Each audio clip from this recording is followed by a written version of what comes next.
Assalamualaikum warahmatullahi wabarakatuh. Sekarang kita bahas sejarah sebagai ilmu ya. Sejarah sebagai ilmu ini dijelaskan oleh Kunto Wijoyo. Kunto Wijoyo adalah seorang profesor dari UGM. Dalam bukunya Ilmu Sejarah, dia menjelaskan sejarah sebagai ilmu memiliki ciri yang pertama adalah bersifat empiris. Bersifat empiris artinya adalah sejarah itu adalah hasil dari pengalaman manusia yang memberikan pengaruh besar. Jadi bukan hasil rekayasa, tapi merupakan hasil nyata pengalaman manusia. Yang kedua, sejarah sebagai ilmu mempunyai ciri yaitu mempunyai objek. Objek di sini adalah lebih ditekankan kepada manusia dan masyarakat. Ilmu sejarah meneliti perilaku manusia pada masa lampau atau masyarakat pada masa lampau. Lalu ciri yang ketiga adalah mempunyai teori. Maksudnya teori di sini adalah sejarah itu memakai dasar bagi dalam kaidah-kaidah penelitian sejarah. Jadi sejarah nggak cuma asal ngomong, tapi ada teori-teori dalam penulisannya. Itu kalau sejarah sebagai ilmu. Lalu selanjutnya ciri yang keempat adalah mempunyai generalisasi. Generalisasi di sini adalah sejarah menarik kesimpulan umum. Kesimpulan umum adalah kesimpulan yang diterima oleh banyak orang. Jadi bukan kesimpulan yang cuma diterima sama kelompok kecil, tapi kesimpulan yang diterima oleh banyak orang. Di mana kesimpulan umum ini diperoleh setelah sejarawan harus melakukan penelitian dulu, penelitian dan rekonstruksi sejarah, baru ditariklah ke sebuah kesimpulan.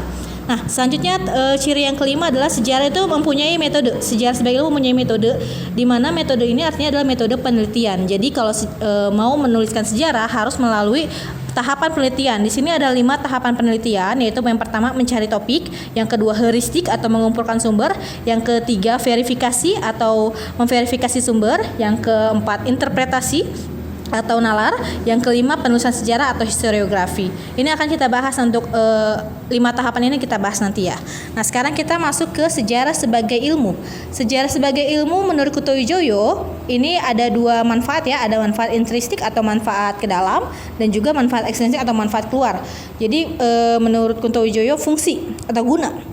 Kegunaan sejarah yang pertama dari segi intrinsik atau segi ke dalam ya.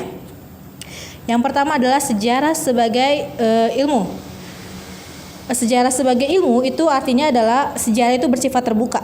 Karena apa? Karena siapapun dapat melakukan penelitian. Jadi nggak cuma orang yang harus kuliah sampai S3 dulu baru melakukan penelitian, nggak mesti. Tapi semua orang itu bisa melakukan penelitian sejarah asal dia tahu cara kerjanya dan tahu metode penelitiannya, tahapan penelitiannya, dan apa yang dikerjakannya dapat dipertanggungjawabkan secara ilmiah.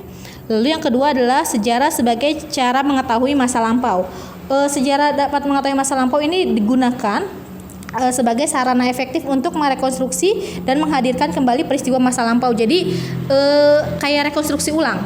Jadi sejarah itu dengan cara belajar sejarah sebagai ilmu, kita bisa merekonstruksi apa sih kejadian sejarah yang pernah terjadi di masa lampau.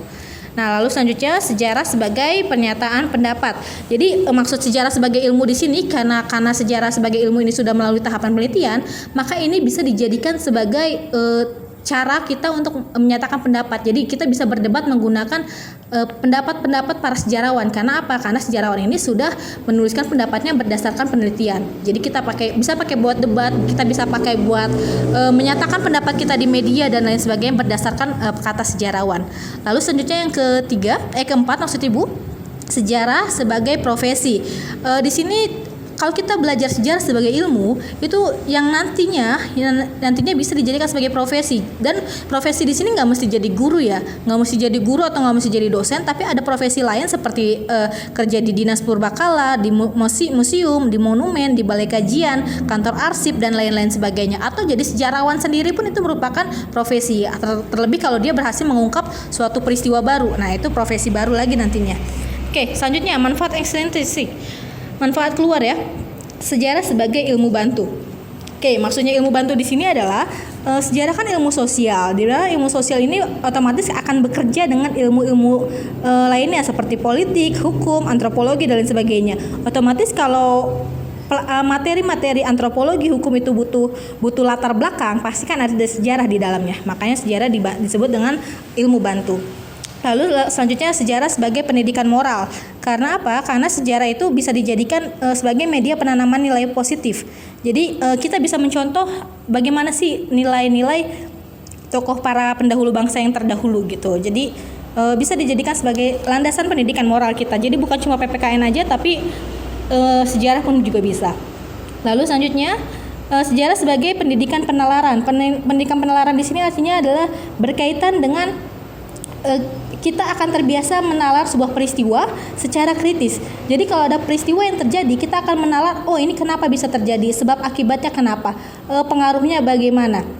Jadi kita nggak akan melihat suatu kejadian itu cuma dari satu sisi aja. Kita akan berpikir kritis dan kita akan menalar kejadian tersebut. Misalnya ada kecelakaan, kita nggak akan langsung tiba-tiba menyalahkan si A atau menyalahkan si B, tapi kita akan menalar, oh ini kenapa bisa terjadi kecelakaan dan lain sebagainya. Oke, selanjutnya pendidikan kebijakan. Maksudnya di sini adalah dengan mempelajari sejarah sebagai ilmu, kita bisa menyusun sebuah kebijakan di mana pemerintah biasanya kalau menyusun kebijakan itu memerlukan latar belakang. Jadi pemerintah kalau misalnya nih pemerintah mau menyusun kebijakan di Kota Bogor, otomatis dia harus melihat bagaimana sih karakter atau sejarah Kota Bogor, akhirnya terciptalah kebijakan tersebut. Jadi nggak bisa asal dia buat gitu aja tanpa dia melihat karakter atau sejarah yang akan dia buat. Sejarah Kota Bogor maksud Ibu ya. Lalu selanjutnya sejarah sebagai pendidikan perubahan.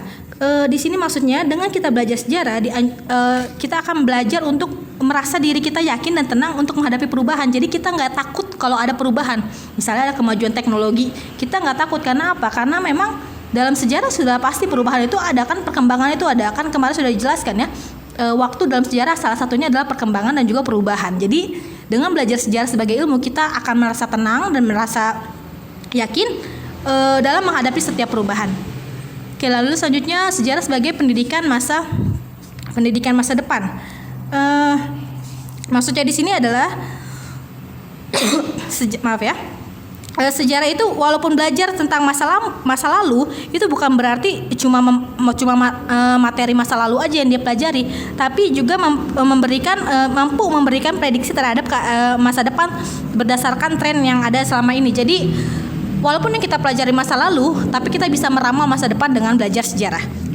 Oke, lalu selanjutnya sejarah sebagai pendidikan keindahan. Di sini maksudnya adalah kalau pendidikan keindahan, kalau di sini maksudnya gini loh. Kalau kita belajar sejarah kan berarti kan kita sedang mengenang kenangan masa lampau. Dimana kalau udah terkenang berarti kan sudah terjadi. Dimana kalau udah terjadi kita tuh tinggal tersenyum aja. Oh dulu kayak gitu ya. Jadi kayak mengenang kejayaan atau kesedihan masa lampau, tapi nggak sedih lagi. Tapi yang kita kenang cuma oh ternyata indah juga ya zaman dulu. Jadi kayak kalian mengenang kisah kalian masih kecil, oh ternyata masih kecil susah banget ya untuk jalan gitu. Jadi dia kan cuma kayak kenangan indah aja kan, enak kan gitu. Jadi sejarah itu juga tentang pendidikan keindahan. Jadi ada nilai estetiknya di sana. Oh yang belum Ibu yang kelewat ini sejarah sebagai pendidikan politik.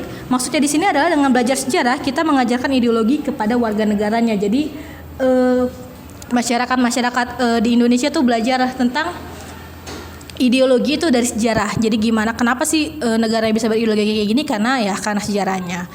Oke, untuk minggu depan kita bahas sejarah sebagai ilmu berdasarkan fungsinya ya. Sampai sini, wassalamualaikum warahmatullahi wabarakatuh.